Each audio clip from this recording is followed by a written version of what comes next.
buka aplikasi Uber, klik earnings, terus geser ke bawah, nanti ada baca laporan pembayaran.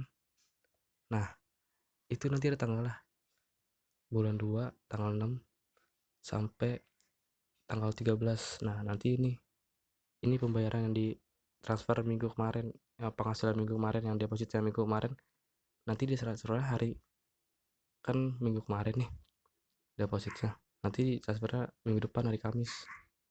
Jadi awal awal penghasilan dari Senin sampai Minggu, nanti diakumulasiin